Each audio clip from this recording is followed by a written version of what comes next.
அதனால தான் சங்கீதக்காரன் சொல்றாரு, என் தகப்பனும் என் தாயும் என்னை கைவிட்டாலும், இந்த உலகத்தில் நான் நேசிக்கிறேன் தகப்பனும் தாயும் என்னை கைவிட்டாலும் கர்த்தர் என்னை கைவிட மாட்டார், கர்த்தர் என்னை சேர்த்துக் கொள்வார்.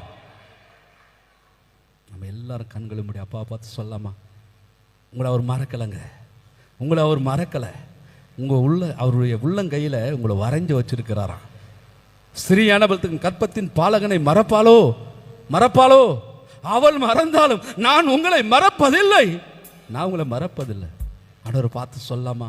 ஆண்டவரை பார்த்து சொல்லாமா? எல்லாரும் சொல்லாமா? கைகளை உயர்த்தி சொல்லாமா?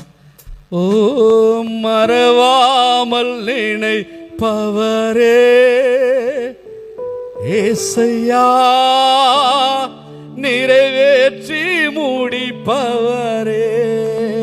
உன்னை மறந்து போகிற தெய்வம் அல்ல அவர், உன்னை மறக்கிற தெய்வம் அல்ல.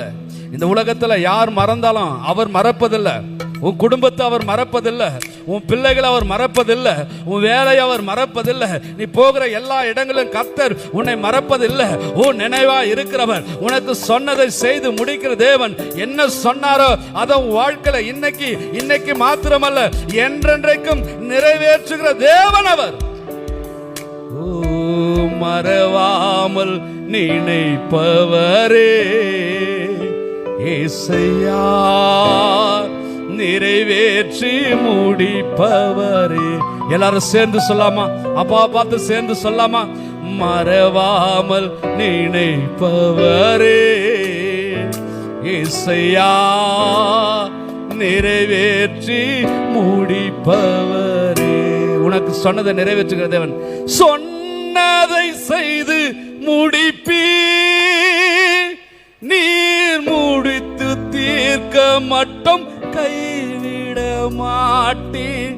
சொன்னதை செய்து முடிப்பீ, நீர் முடித்து தீர்க்க மட்டும் கைவிட மாட்டீர். என் கையை கொண்டு தொடங்கினதெல்லாம் என் கையை கொண்டு நிறைவேற்றுவேன். சொல்லுங்களேன், என் கையை கொண்டு தொடங்கினதெல்லாம் என் கையை கொண்டு நிறைவேற்றுவேன். மறவாமல் நினைப்பவரே ஏசையா, நிறைவேற்றி முடிப்பவரே. வாக்கு பண்ணினவர்,